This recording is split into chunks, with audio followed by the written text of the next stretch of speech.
cold wind of Moscow in 1530 whispered through the corridors of the Kremlin as a newborn cried beneath the gilded dome of the cathedral.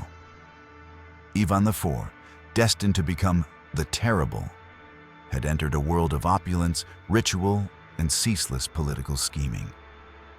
Born to Grand Prince Vasily III of Moscow and Elena Glinskaya, his birth was both a relief and a portent. The Rurik dynasty, established centuries before by the Varangian Prince Rurik, needed an heir, a boy who could carry the lineage of princes, generals, and czars. Yet the world into which Ivan was born would be merciless, a crucible of intrigue and cruelty that would forge both a ruler and a tyrant. When Ivan was just 3 years old, tragedy struck. Vasily III, his father, succumbed to complications from an abscess on his leg that had become infected, a slow, painful death that left the boy alone in a world of grown men vying for power. The transfer of authority fell nominally to the toddler, and the regency of Elena Glinskaya became the shield that protected the fragile heir. Elena was young, barely in her 20s, but her intellect and political acumen were formidable. She understood that in Russia, a weak ruler's death could bring war, famine, and the collapse of centuries of careful governance. She fortified Moscow with new walls, initiated a currency reform that standardized money across the state, and wielded power with a quiet, unyielding hand. Yet her strength was ephemeral. In 1538, Elena died suddenly at only 28 years old. Poison or illness, the whispers of historians suggest intrigue. But for Ivan, it was the first of many personal losses that would shape the shadowed corridors of his psyche. The young prince, now orphaned, was thrust into a maelstrom of noble feuds. The boyars, the aristocratic families of Muscovy, saw an opportunity to seize control. Each faction maneuvered, schemed, and plotted, their feuds painting a vivid picture of ambition and treachery. Ivan's guardians alternated among these families, their care often as cruel as the world itself, teaching the boy the harsh lessons of power, betrayal, and suspicion before he could even walk unaided through the corridors of the Kremlin. It was in these formative years that the seeds of Ivan's future temperament were sown. Witnessing intrigue and betrayal, feeling fear and vulnerability in the arms of untrustworthy guardians, the young prince developed a mind that would one day oscillate between brilliance and terror. Observers would later describe him as intelligent and devout, yet prone to sudden, violent outbursts. Already the pattern began: close attachment, sudden loss, and a growing need for absolute control.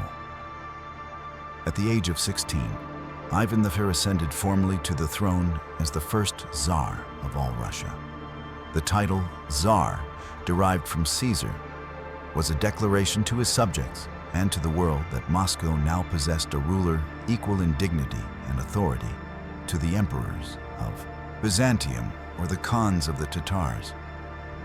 No longer merely a grand prince, Ivan now embodied the centralized authority of the state, a figure whose will would demand obedience. This was a new era for Russia, a bold statement that one man could shape the destiny of millions. The beginning of his reign, however, was not without turmoil. In 1547, a fire swept through Moscow, leaving roughly 80,000 people homeless and claiming thousands of lives. Poverty and despair became the backdrop for the young Tsar's rule. Yet Ivan's early measures reveal a ruler of vision and ambition. He revised the legal code, confirmed the rights of peasants to leave their feudal lords, founded a standing army, and established the first printing press in Moscow. Religious texts in Russian began to circulate for the first time, signaling a cultural shift in Ivan's desire to modernize and strengthen the realm. Even in these early successes, one can detect the duality that would define Ivan's life. a ruler capable of innovation and leadership, yet haunted by insecurity, distrust, and the seeds of paranoia. The boy who had lost his parents and watched nobles play with power like a chess game began to view loyalty and treachery as inseparable, and suspicion became a lens through which he would interpret the world. Yet for all his ambition, Ivan was still a child of profound emotion, shaped by love, grief, and isolation. In the quiet moments, away from the ceremonial splendor of the Kremlin, he must have felt the weight of his lineage pressing down upon him. A young boy, barely a man, now tasked with governing a sprawling, fractious state. A state that demanded both awe-inspiring authority and ruthless decisiveness. By the time he had fully assumed his powers, Ivan's reputation had begun to take shape. The nickname Grozny, translated often as the Terrible, was not yet the indictment of cruelty it would later become. At first, it conveyed awe and reverence, a recognition of the formidable force of the Tsar.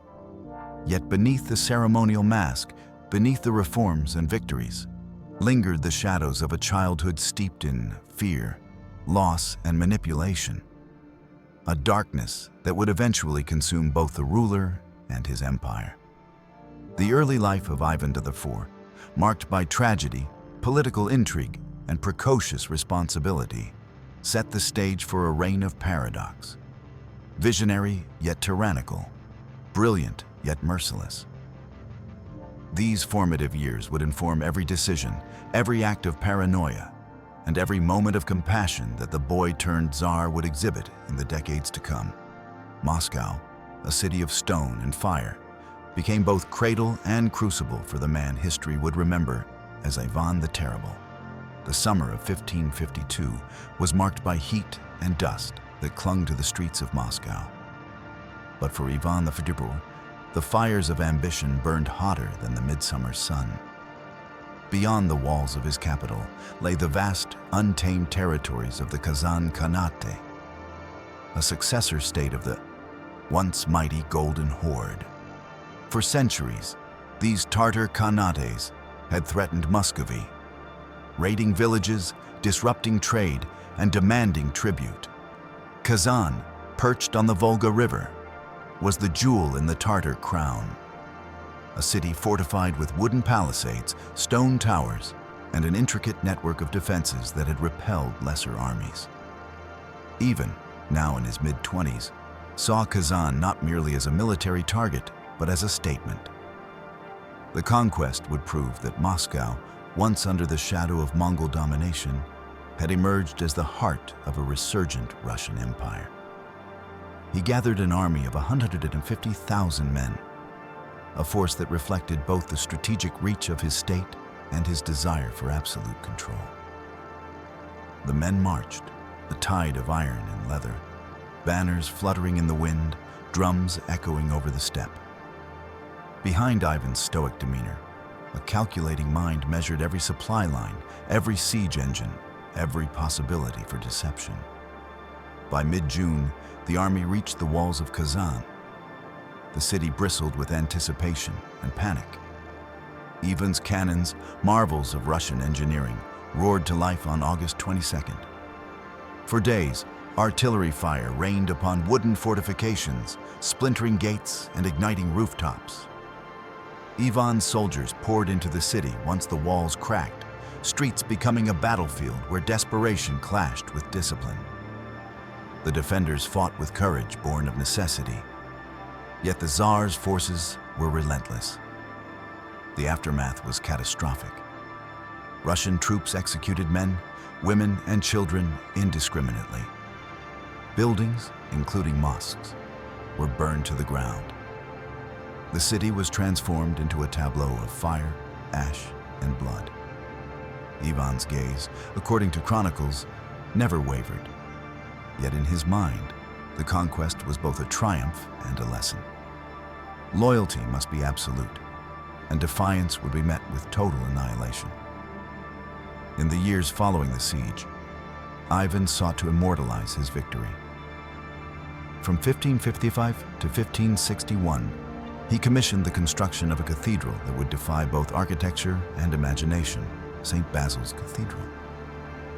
Its multicolored domes, a riot of shapes and patterns, rose like flames against the Moscow skyline.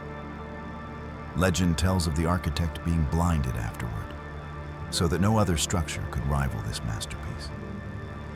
Whether myth or truth, the story reflects the duality of Ivan himself, capable of creation and beauty, yet consumed by jealousy and the need to dominate even the talent of others. The capture of Kazan was more than military strategy. It was psychological warfare. Ivan sent a clear message to the Tatars, to the boyars, to the peasants of Muscovy. Moscow was the center of power, and defiance would be met with merciless precision. It was a lesson he would repeat across Russia in the decades to come. Through campaigns, purges, and the ever-watchful presence of his Oprichniki. Even as Moscow celebrated victory, Ivan's mind churned with the weight of power and responsibility. He had expanded the borders of his empire, but in doing so, he glimpsed the intoxicating lure of absolute authority. The seeds of paranoia were sown alongside his triumphs. Every act of conquest, every executed enemy, every city burned, reinforced a central truth to Ivan. To wield power over a fractious, unruly realm required both fear and control. Yet there was no denying his brilliance. The siege of Kazan revealed his tactical genius, his capacity to unite diverse forces under a single command, and his ability to project the might of Muscovy across vast distances. It also demonstrated a chilling efficiency in the use of terror as a tool of governance. The people of Kazan would remember the conquest for generations, not merely as a loss of territory, but as a profound disruption of life, culture, and history. By the time Ivan returned to Moscow, the echoes of cannon fire still lingered in memory and myth. The Russian state had emerged stronger, more centralized, and more imposing to its neighbors. But the shadow of what had been done, the slaughter, the destruction, the assertion of absolute will, followed Ivan as persistently as his own reflection in the dark waters of the Kremlin moat. In victory, he had also revealed the inner turbulence that would define the remainder of his reign. Ambition intertwined with brutality.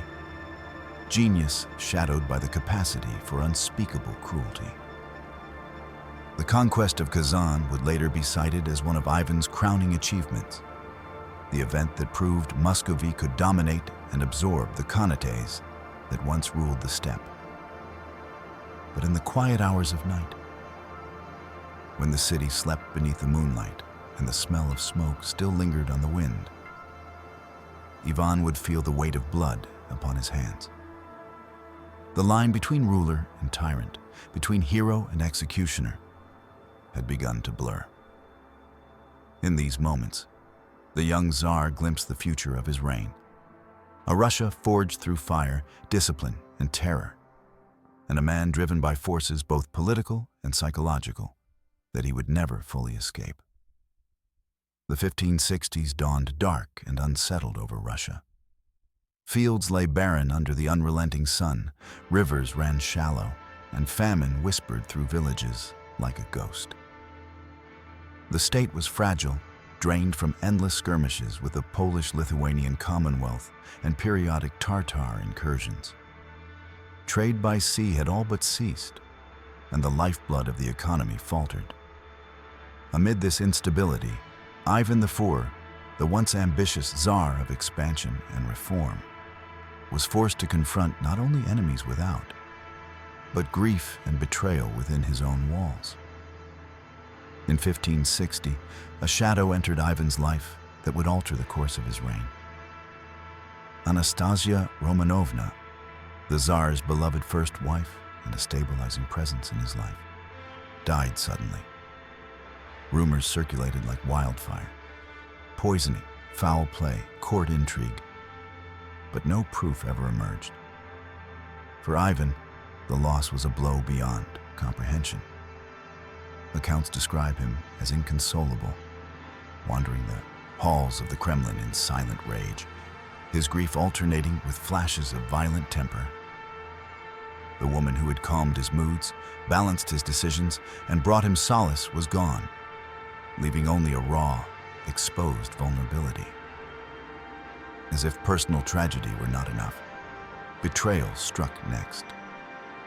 Prince Andrei Kurbsky, a trusted advisor, military leader, and confidant, defected to the Lithuanians. He took command of enemy forces and wreaked havoc across Russian lands, devastating towns and fields, humiliating Moscow and undermining the Tsar's authority. This treachery cut deeper than any battlefield wound. Ivan's mind, already fragile from grief, began to twist suspicion into certainty. Loyalty was fleeting, friends were enemies in waiting, and betrayal could appear in the most familiar face. The weight of these events drove Ivan to a desperate act. On December 3, 1564, he left Moscow on what he called a pilgrimage. Yet it was more than spiritual. It was a withdrawal, a test, a silent declaration. For a brief moment, the boyars and clergy attempted to govern in his absence. The experiment failed almost immediately. The bureaucracy, unaccustomed to autonomy, faltered. Rebellion simmered in the provinces. Fearing the collapse of order, an envoy was dispatched to plead with the Tsar to return. Ivan returned, but the man who re-entered Moscow was changed. He demanded absolute power, asserting his right to condemn traitors, confiscate estates, and execute enemies without interference from the boyars, the church, or any council. This was not merely governance. It was a personal covenant with the state, a psychological contract declaring that his authority would be total and unquestionable. From this crucible emerged the first seeds of the Oprichniki, the secretive institution that would later enforce Ivan's absolute will with terror. But before that, he formed a loyal personal guard known as the Oprichniki, men chosen not just for skill, but for loyalty above all else. These soldiers would follow him into the shadows of Russia, executing orders that would blur the line between justice and atrocity. Their presence reinforced Ivan's authority, yet it also mirrored the fracture within his own mind. Fear and suspicion had become tools as vital as armies or cannons. Trauma, grief, and betrayal had begun to shape Ivan into a ruler who understood power not only as command, but as domination over both territory and the human spirit. Each personal loss, the death of his wife, the defection of his advisor, fed a psychological pattern that would define the next decades of his reign. Ivan was no longer just a Tsar. He was a man haunted by shadows, both real and imagined, and determined to crush any who might challenge his will. Even within the walls of Moscow, the change was visible. Courtiers watched their words carefully. Noble families whispered in secret chambers. The Tsar's presence was electrifying and terrifying. He could oscillate between charm and violence in moments, his moods dictating life or death for those around him. A single word, a fleeting expression, could seal a nobleman's fate. In these years, Ivan's court became a mirror for the state itself, a place of brilliance and creativity, yes, but also of fear, treachery, and relentless scrutiny. The tragedies of this period, famine, death, betrayal, were not merely historical footnotes. They were catalysts, shaping Ivan's psyche into the archetype of a ruler who would rule through terror, yet with a methodical mind. The same man who had engineered military victories and cultural reforms was now preparing the mechanisms of personal vengeance, laying the groundwork for the infamous Oprichniki, who would soon enforce his vision of absolute authority. By the time Ivan resumed full control, it was clear. Russia would be reshaped not only by armies and decrees, but by the intricate and often terrifying workings of the Tsar's mind. Each act of paranoia, each punishment, each purge would echo back to these years of loss and betrayal. When grief and insecurity intertwined with ambition, and the foundation of Ivan's later reign of terror was cemented. The Kremlin was silent, save for the echo of footsteps along stone corridors. Ivan IV, now in his late 30s, moved through the halls like a predator surveying his territory. The abdication, the betrayals, the deaths, all of it had left him hardened, sharpened, and profoundly aware of the fragility of loyalty. By this point, the Tsar understood that fear was as necessary as any army, that the human spirit could be as easily manipulated as any weapon of war. From this crucible of grief and suspicion emerged the Oprichniki, a personal corps loyal only to the Tsar. 300 men were chosen, each sworn to absolute allegiance. They rode black horses, dressed in black robes reminiscent of monastic monks, and carried symbols of Ivan's authority: a broom to sweep away enemies and a dog's head to sniff out treachery. These men were not soldiers in the traditional sense. They were instruments of terror, psychological and physical, enforcing the will of the Tsar across the breadth of Muscovy. Their arrival in towns and villages was a signal of doom. Rumors of secret arrests, public executions, and confiscation of property spread faster than any army. Ivan's agents did not merely punish criminals. They executed anyone suspected of disloyalty, using methods designed to terrify: quartering, boiling, impalement, and roasting over open flames.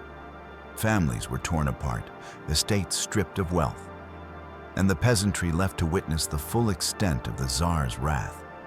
The Oprichniki were both shield and scourge, living within the walls of Ivan's castle, their proximity to the ruler symbolizing the merging of state and personal terror. Moscow, once a city of commerce and culture, became a theater of dread. Nobles whispered behind closed doors, merchants feared arbitrary seizure of property, and peasants fled into the forests at the first sign of an Oprichniki patrol. The psychological impact was profound. Loyalty was bought not through respect or justice, but through the omnipresent fear of annihilation. Ivan had become not merely a ruler, but a spectral force in the minds of his subjects. The Oprichniki also served another purpose. They were a laboratory for Ivan's experiments in power. By observing their methods, their obedience, and their ruthlessness, he refined the mechanics of state terror. Any sign of hesitation or compassion within the ranks was intolerable. These men were extensions of Ivan's own psyche, instruments through which paranoia could be projected onto the entire realm. Their most infamous operation came later, but even in these early years, the Oprichniki carried out mass arrests, exiles, and executions. Landed estates were confiscated, destabilizing centuries-old social hierarchies. Wealth shifted from the boyars to the Tsar and his loyal agents. The economy faltered, but Ivan did not merely tolerate disorder, he weaponized it, turning chaos into obedience. Every act of terror was a lesson. In Ivan's Russia, no one was safe, and every thought of disloyalty was a potential death sentence. In establishing the Oprichniki, Ivan also revealed a darker layer of his character: the fusion of personal vendetta with statecraft. Those who had once opposed him, those whose loyalty he doubted, and even those who were innocent became targets. The line between justice and cruelty blurred. History remembers the Oprichniki not merely as guards or enforcers, but as a psychological weapon, a tool through which Ivan could project absolute will and unassailable authority. By the end of this period, Russia had changed irrevocably. The country that Ivan had inherited, fragmented, fractious, and exposed, was now centralized under a ruler whose authority was absolute. Yet the cost was staggering. Fear became a constant companion of the populace, social structures were fractured, and economic stability was undermined. The Oprichniki were both the instrument and the symbol of this transformation, a living reminder that Ivan's genius for governance was inseparable from his capacity for cruelty. As Ivan looked over his domain, he saw a Russia that obeyed, but not out of love or admiration. It obeyed because of fear, and fear, once sown, can grow faster than armies. Moscow had become a city under shadow. The Tsar's will projected through the black-clad enforcers who carried out punishments that were swift, public, and often fatal. For Ivan, the Oprichniki were more than a tool. They were a mirror of himself, reflecting the relentless, unforgiving, and sometimes unhinged mind of a man determined to rule without challenge. This climate of terror would soon culminate in one of the darkest chapters of Ivan's reign, the massacre of Novgorod, where the lessons of obedience through fear were applied in full, unrelenting force. But even before that infamous campaign, the Oprichniki had transformed Muscovy. The Tsar's vision of absolute authority was no longer theoretical. It was enacted daily in the streets, homes, and castles of his kingdom. And for those who lived under their shadow, there was no question. Ivan IV was a ruler unlike any other, brilliant, terrifying, and utterly unyielding. By the late 1560s, Ivan IV had become a man consumed by suspicion. Every whisper, every furtive glance, every untimely delay of messenger or tribute was interpreted as a sign of betrayal. Wars with Sweden, Lithuania, and Poland had left Russia scarred. Famine, rebellion, and treachery shadowed every corner of the realm. In this climate, Novgorod, a wealthy trading city in northern Russia with a history of semi-autonomy, became the focal point of Ivan's obsession. The Tsar arrived in the city with a procession that was equal parts ceremony and intimidation. Archbishop Pimen met him at the gates, offering blessings according to tradition. Ivan refused, accusing the archbishop and the city's leaders of treason, of plotting to surrender Novgorod to foreign enemies. The air was thick with tension, and the citizens felt the shadow of inevitable violence. After attending a divine liturgy at the St. Sophia Cathedral, Ivan dined briefly with Archbishop Pimen. The meal, intended as a display of piety and civility, ended in terror. Orders were shouted. Pimen was arrested, his residence plundered, his authority publicly humiliated. It was a display of power, signaling that no religious or civic figure could escape the Tsar's reach. The Oprichniki, black-robed and mounted on their sable horses, were unleashed upon the city. Novgorod became a theater of cruelty. Men, women, and children were tied together and driven into freezing rivers. Others were tortured in their homes or executed in the streets. Properties were confiscated, merchants ruined, and the city's infrastructure reduced to smoldering rubble. The streets ran with blood, the air thick with smoke, and the cries of the innocent echoed against the stone walls of churches and homes. Ivan's role was not merely supervisory. He personally approved atrocities, giving his tacit blessing to systematic killings and tortures. Every execution, every burned home, every confiscated estate was both a warning and a lesson. Absolute power was not to be challenged, and suspicion alone could justify annihilation. Novgorod, once rivaling Moscow in wealth and influence, lost not only its autonomy, but its identity. The Republic became a shadow of its former self, a cautionary tale for all other Russian cities. The massacre also reflected the psychological state of the Tsar. Each act of violence was both a means of consolidating power and a manifestation of his inner turmoil. Paranoia, grief from past losses, and the relentless pressure of absolute rule had coalesced into a pattern of extreme action. Ivan's mind had become a battlefield as relentless as the city he now ravaged. The events in Novgorod were not merely political, they were personal, a projection of fear and rage upon the physical world. The long-term impact on Russia was profound. Beyond the immediate death toll, which numbered in the thousands, Novgorod's destruction destabilized trade, undermined local governance, and instilled a culture of fear that extended across the realm. The Oprichniki's campaign demonstrated the effectiveness of terror as a tool of political control, and the precedent was clear. The Tsar's will was law, enforced without compromise or mercy. Yet even amid destruction, Ivan's obsession with control and power hinted at a complexity in his character.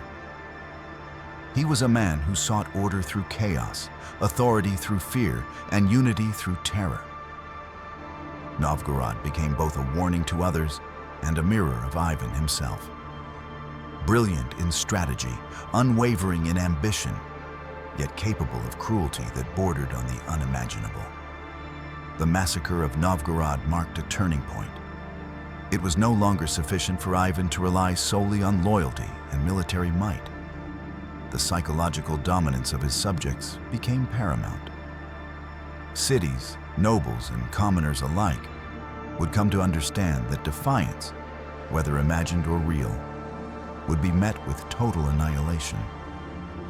Ivan had transformed governance into a theater of terror, and in doing so, revealed the tragic dimensions of absolute power, wielded by a man haunted by loss, suspicion, and rage. From the frozen streets of Novgorod, a message echoed across the Russian realm. Obedience was the only path to survival, and the line between justice and vengeance was obliterated. The Tsar's reputation, already formidable, now carried a darker weight, a reminder that Ivan IV was a ruler who combined vision with ferocity, genius with madness, and statecraft with a capacity for unimaginable cruelty. The Kremlin, always cold, seemed colder in 1581.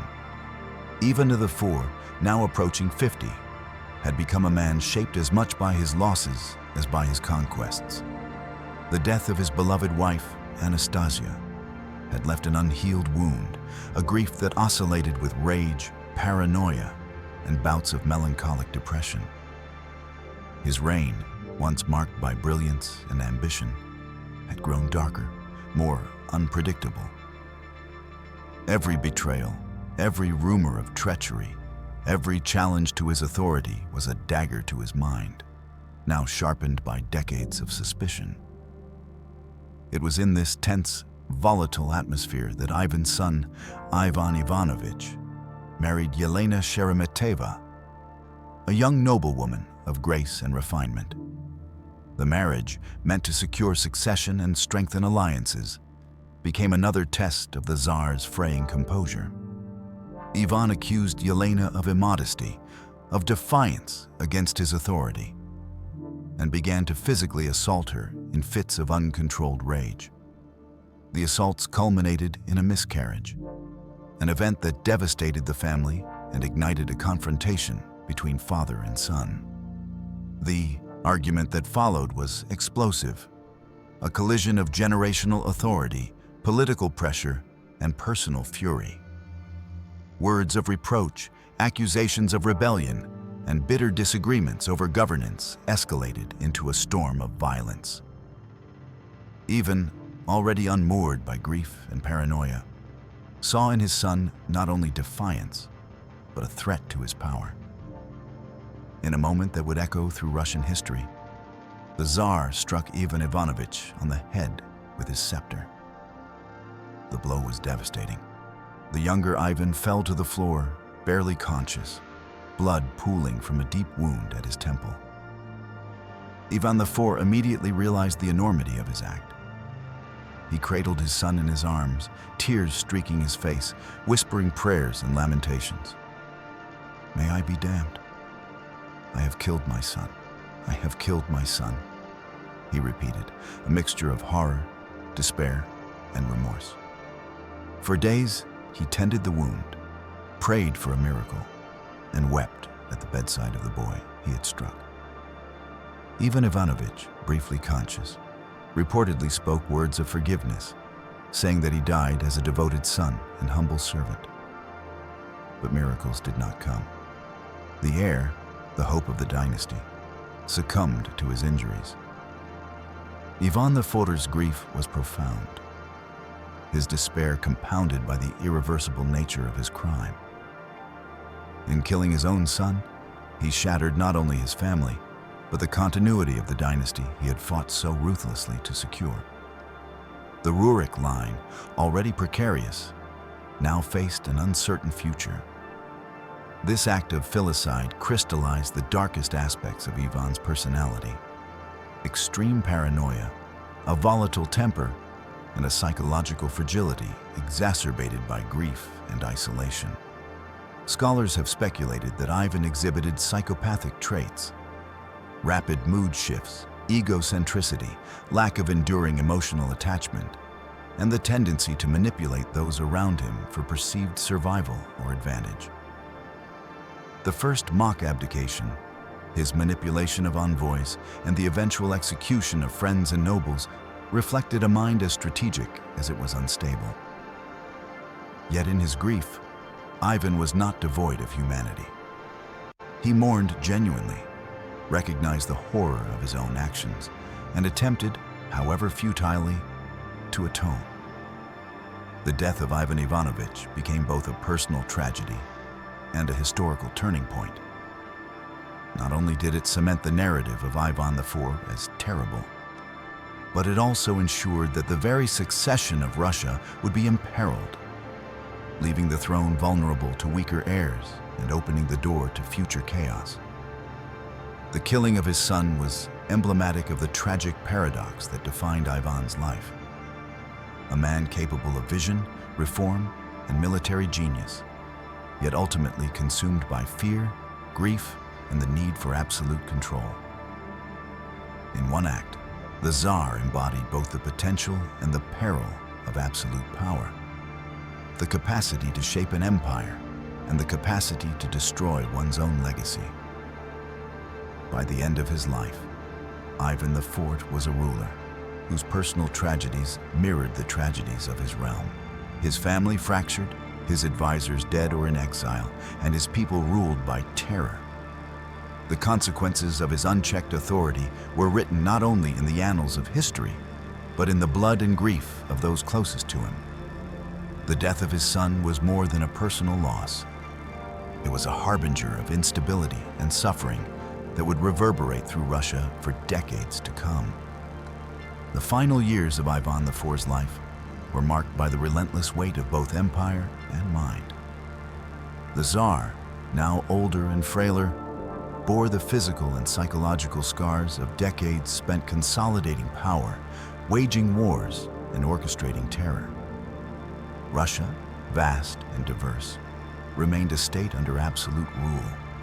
Yet the foundations of stability were precarious, depended entirely on the presence of a man who had grown increasingly unpredictable.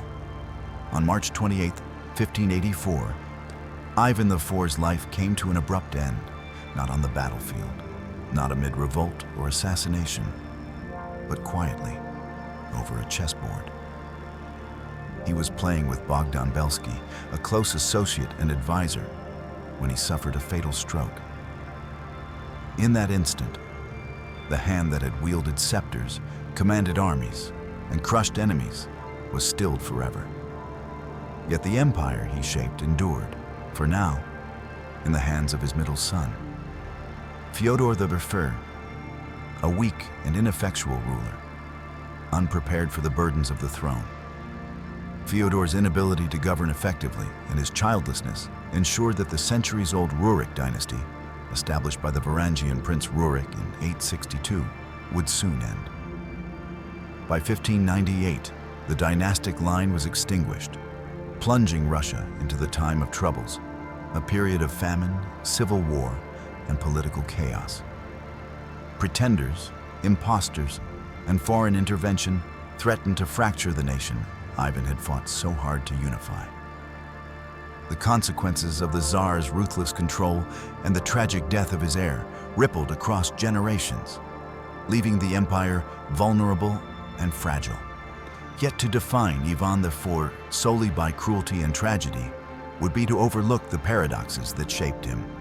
He was a man of deep intellect, a poet and a composer, whose creativity reflected a mind capable of both beauty and innovation.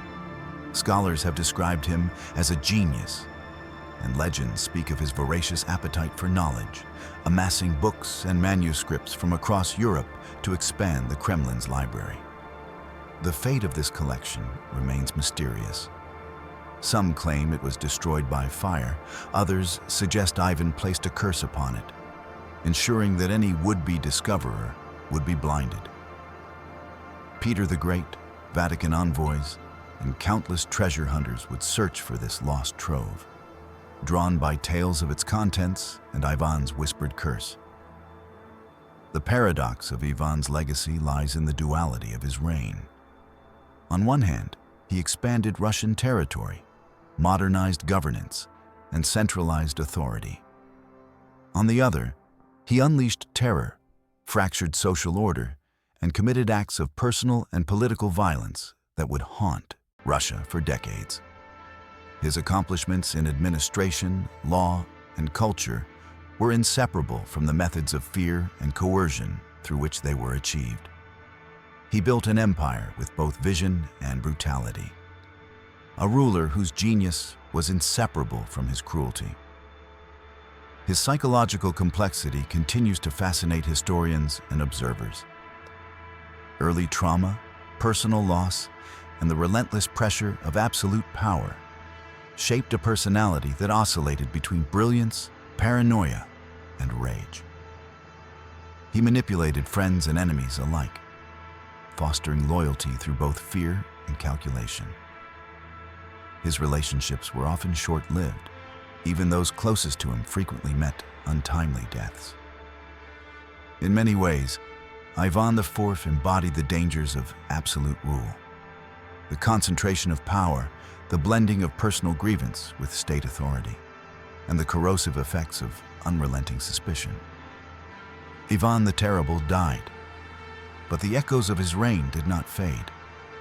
His methods became both cautionary tale and precedent, a blueprint of terror that influenced the governance of Russia long after the Rurik dynasty ended. The time of troubles, the famine, and the civil instability that followed were direct consequences of the vacuum created by his iron-fisted control and the destruction of his own lineage. Yet within the shadow of his cruelty remains the reflection of a complex human being, a man who suffered profound loss, wielded unparalleled power, and left behind both achievements and nightmares. Moscow, the empire, the library, and the memory of his reign are testament to the paradoxes that defined him. Vision intertwined with violence, genius shadowed by madness, ambition marred by tragedy. Ivan IV's life, both personal and political, remains a dark mirror through which we can examine the cost of absolute power, the fragility of human morality under pressure, and the enduring tension between greatness and terror. In death, as in life, Ivan the Terrible remains both feared and revered. His shadow stretches across Russian history, a reminder that the making of an empire often comes at a staggering human cost.